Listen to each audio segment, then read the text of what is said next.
No estoy hablando solamente, Hemograma, necesito que histológico. ustedes hagan el diferencial de las infecciosas, ¿vale? O que no sea infecciosa. Ustedes necesitan averiguar cuál es el origen de la diarrea disentérica. ¿Cuál sería entonces la forma de qué tipo de diagnóstico mandarían?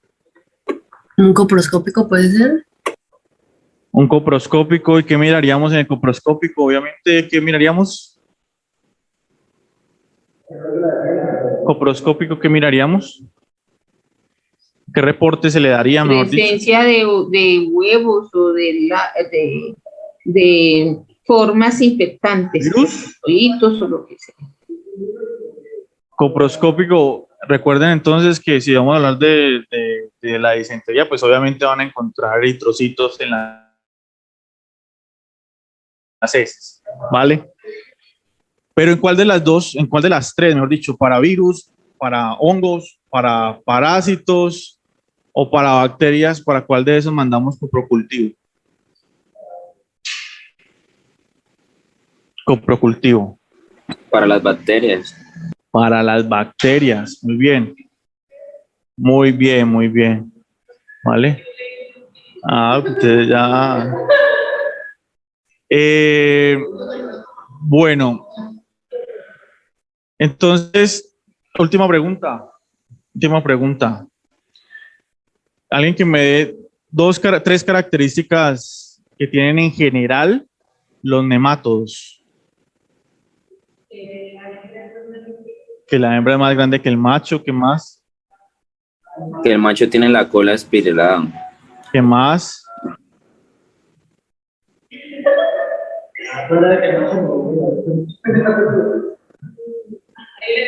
No, pero características generales, a nivel morfológico. ¿Qué más? ¿Por qué son gusanos? ¿Por qué son nematodos? ¿Qué significa el término nematodos? A diferencia del platelmintos, que son gusanos redondos, que tienen simetría bilateral. Gusanos redondos. Redondos. En cambio, los platelmintos son los gusanos planos. Muy bien, y eso es lo que vamos a ver ahorita.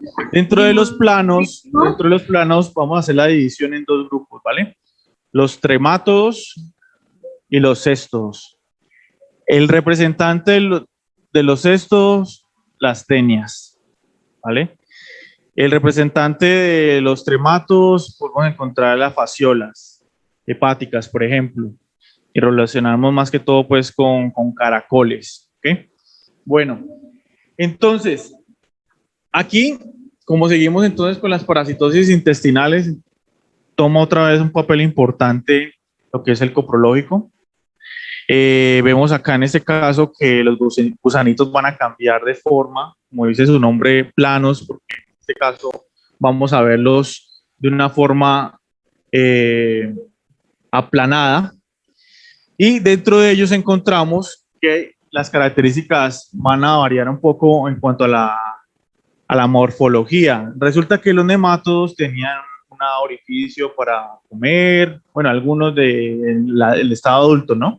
Porque si estamos hablando de las larvas, pues filariforme, pues no tiene la boquita, ¿vale?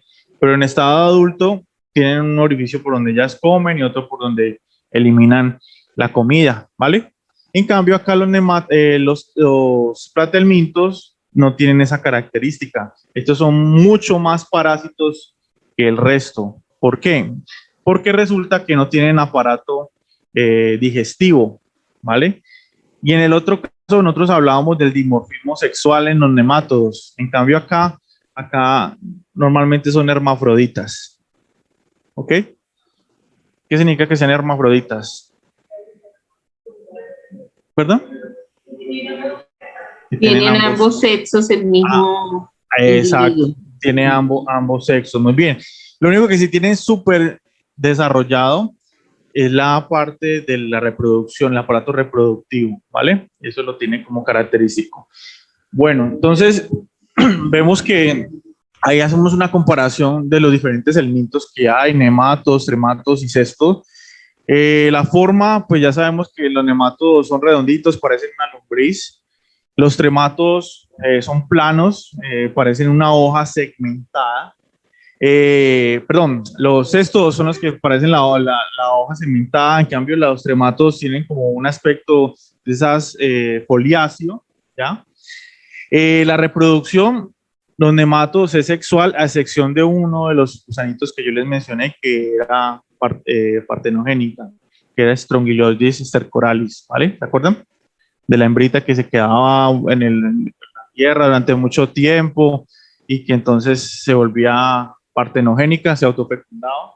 Bueno, en cambio acá en los trematos y cestos ya les mencioné que el tipo de reproducción es gracias a que son hermafroditas, entonces no tienen ese problema de ir a buscar macho o hembra, entonces ahí está perfecto todo. Bueno, aquí la diferencia de pronto entre la parte digestiva es que los cestos ya les mencioné que no tienen, los trematos tienen una parte final que se llama ciego, pero no tienen un aparato así desarrollado como lo pueden tener los nematos. Normalmente los hospederos intermediarios en los trematos pueden ser uno o dos, o en los cestos apenas puede ser solamente uno. ¿Okay? Tenemos en el caso de los cestos dos famosas tenias, que son la tenia saginata, que proviene de vacas, y la tenia solium, que viene de cerdos. Y hay una forma de la larva en el desarrollo de estos organismos que se puede incrustar en nuestro cerebro o puede incrustarse entonces en nuestros músculos, y estos son el cisticerco, ¿vale? La forma de la larva de estas tenias. Dentro de los trematos tenemos esquistosoma y el otro representante para para los nematos es Ascaris lumbricoides. Bueno, aquí les mostraba, bueno, vamos a ver la imagen principal antes de mostrar las características generales. Aquí está la división de los cestos que vamos a hablar a continuación. Tenemos entonces los grandes porque llegan a medir hasta 16 metros. 16, 18, 20 metros, eso es gigante, ¿vale? Obviamente ellos entonces van a tener su cuerpo segmentado, a esto le vamos a llamar entonces los proglótidos. La cabecita se va a llamar el escólex, y ahí tiene entonces unos ganchitos que le permiten adherirse pues al intestino. Y dentro de este grupo de los grandes tenemos las tenias, saginata y solium. Ya les dije que la saginata estaba más relacionada pues con la de la vaca y solium con el cerdo. Y tenemos el Diphyllobothrium latum. Dentro de los medianos y pequeños está Hymenoplepsis nana y Dipylidium caninum. Bueno, ¿cuáles son las características de los cestos? Su cuerpo está segmentado. El segmento más proximal a la cabecita, o la cabeza la vamos a llamar en términos técnicos el excólex con X. La cabecita se va a llamar excólex. Entre más proximal esté al excólex, estos proglótidos más inmaduros van a estar. ¿Y qué hay en los proglótidos? Los proglótidos vamos a tener segmentos donde está el aparato reproductor, tanto masculino como femenino, y también ahí se van a ir almacenando a medida que va llegando a la parte más distal, los proglótidos maduros. O sea que podemos encontrar en los proglótidos maduros huevitos, ¿vale?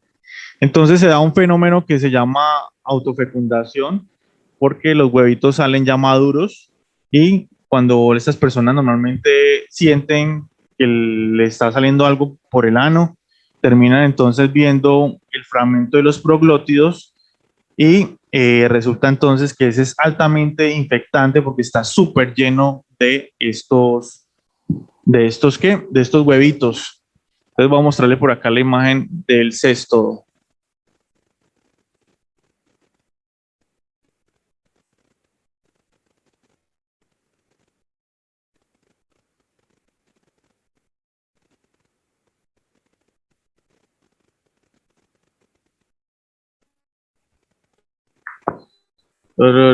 Acá está.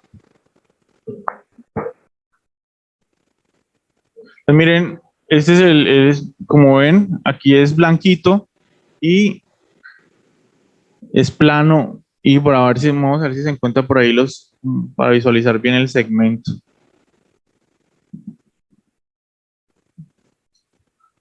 Los grandes, como les dije, pueden llegar hasta de 16 metros, hasta 18, y los chiquiticos pueden, pues, hablar de tamaños de centímetros. ¿Vale? Bueno, entonces, como ustedes pueden observar, viendo así la tenia, ¿qué creen qué problemas podría causar la tenia dentro de las manifestaciones clínicas? Obstrucciones intestinales. Obstrucción intestinal, muy bien. Daño a las Síndrome de vellosidades. malabsorción, también, muy bien. Úlceras, no es tan frecuente, ya no es tan frecuente. Bueno, vamos a ver si por acá veo alguno la cabecita. No, la cabecita.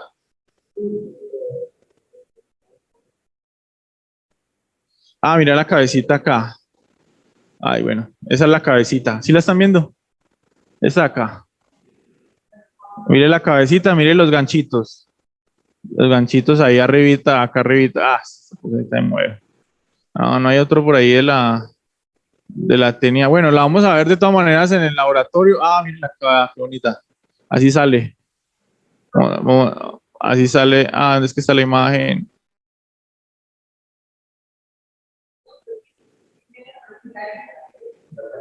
A ver, por aquí, por aquí. Bueno, no aparece. Bueno, no, mañana, nosotros la vamos a ver de todas maneras allá en el laboratorio en vivo y en directo. ¿Vale? El problema aquí son lo de los proglótidos. Esos proglótidos que se le llaman, cuando están llenos de huevitos, se llaman proglótidos grávidos. ¿Vale? Es como la palabra de grávido en portugués que significa embarazado. ¿Vale? Mujeres en Brasil se llama embarazadas, les dice grávidas. Você está grávida. Bueno, entonces empecemos con el primero. ¿Esos proglótidos dónde se ubican? Ah, ya les voy a mostrar la estructura. ¿Ya? Ya les voy a mostrar. Bueno, hablemos una vez la estructura. Profe, Dime. qué pena habla Amy.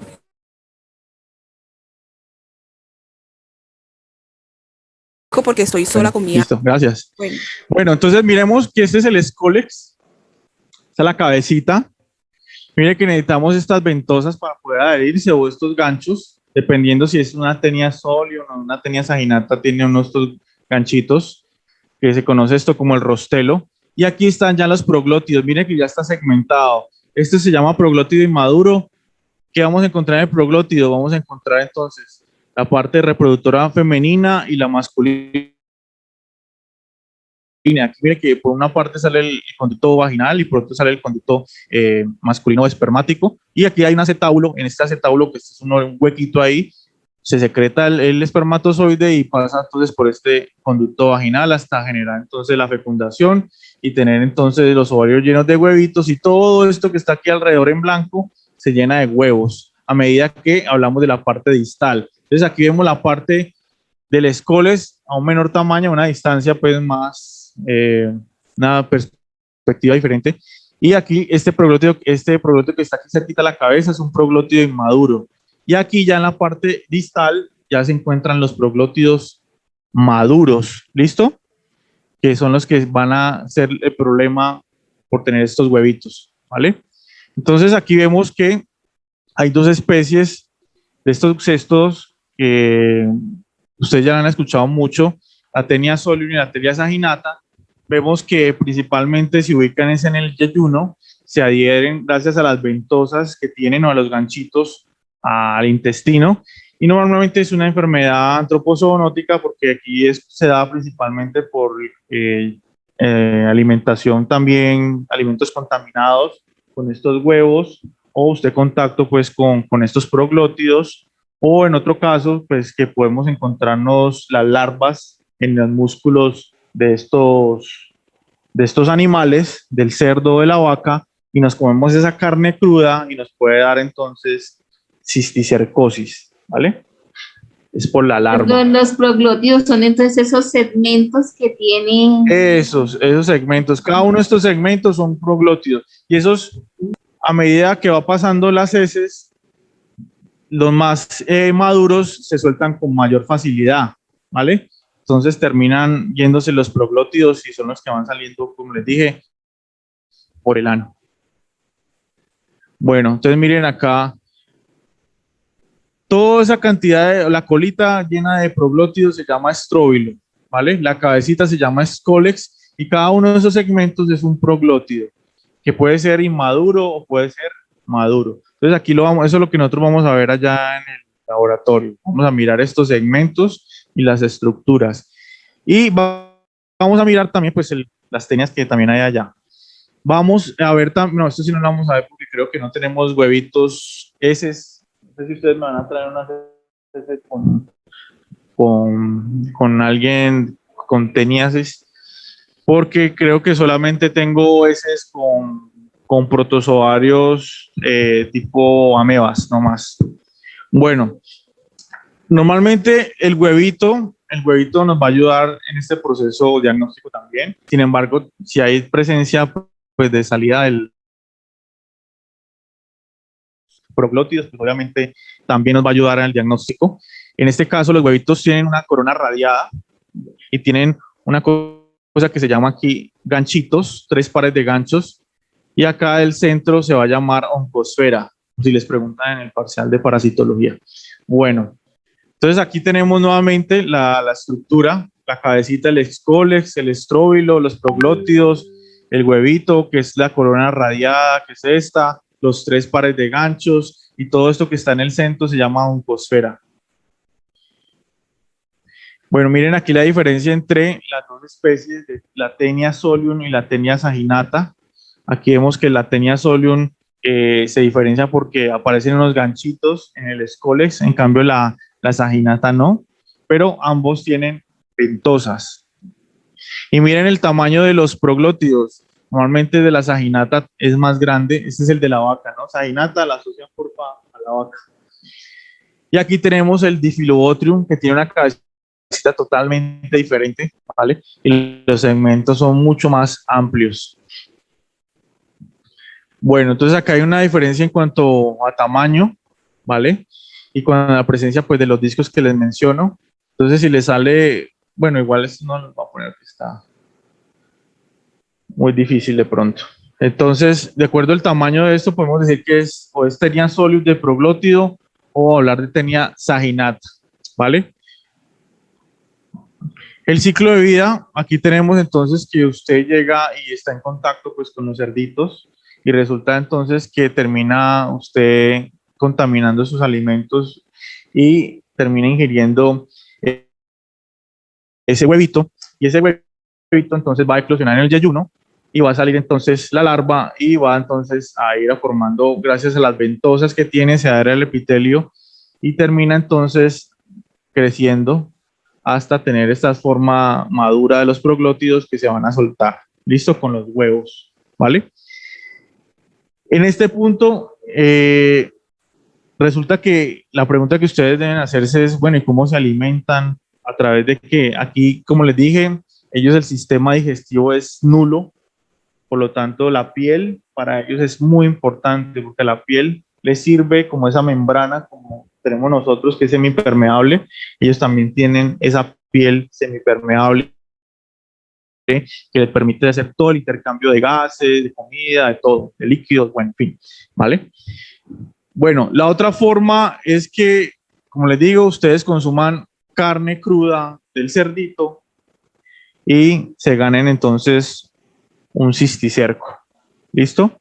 Entonces sería una forma, sería la comer carne cruda y la otra sería entonces los huevos.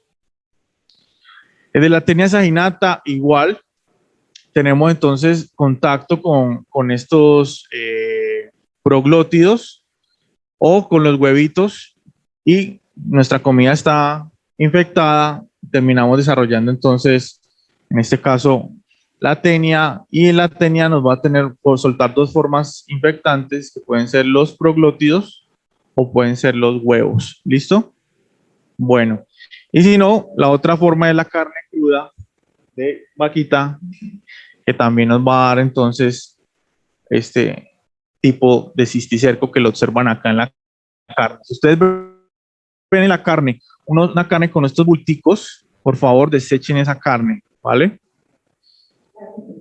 Los punticos que son estos bichitos que son las cisticercos de Taenia solium, o sea, del cerdo. ¿Listo? Carne de cerdo con estos punticos, miren que tienen que eliminarla, ¿vale? Bueno, manifestaciones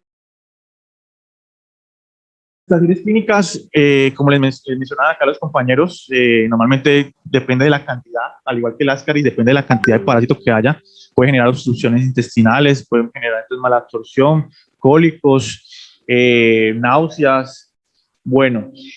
Y la otra versión, que ya es a nivel del sistema nervioso central, que es genere alteraciones en alguna zona motora o en alguna zona de nuestro cerebro y termine generando, por ejemplo, convulsiones, ¿vale?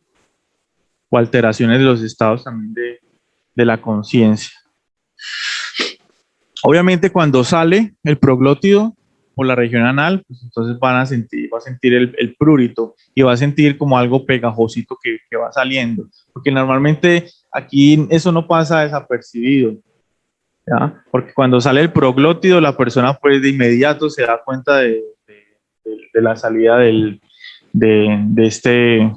esa sección del cesto.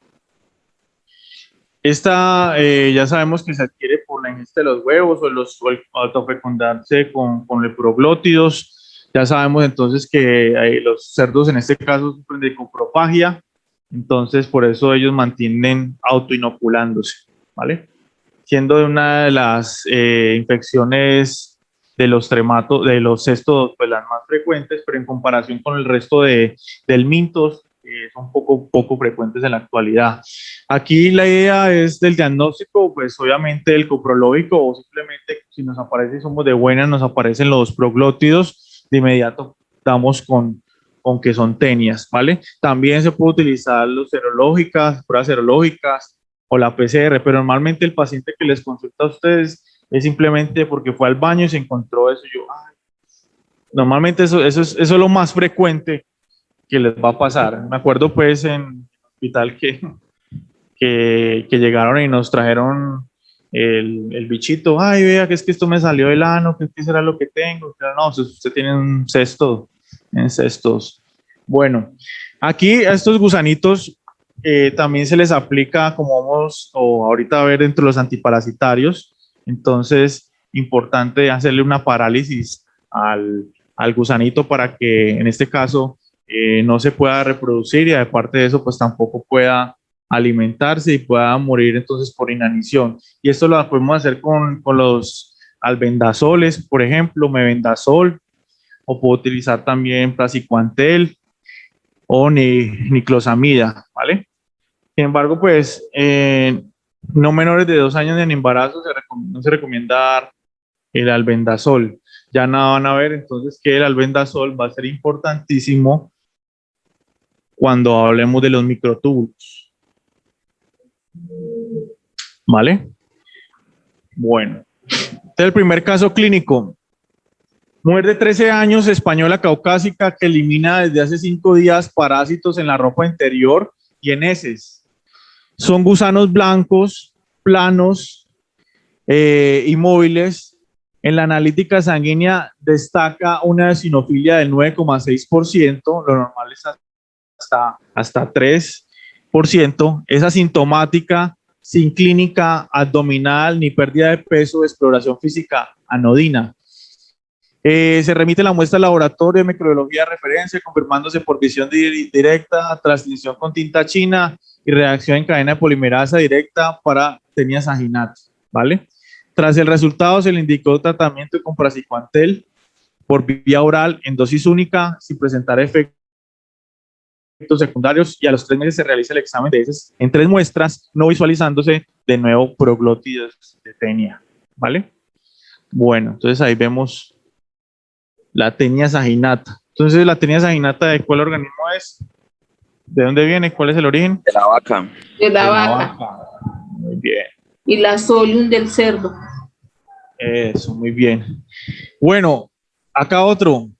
Se presenta un paciente de 24 años, sexo masculino, de Honduras, con temblores y dificultad para caminar, con antecedentes de epilepsia, presentaba convulsiones desde hace 14 años asociados a una enfermedad de base, a la enfermedad de base, perdón. Hacía 8 días tenía temblores en el hemicuerpo izquierdo que comenzaba por la cara, un segundito, y brazo, y después se extendía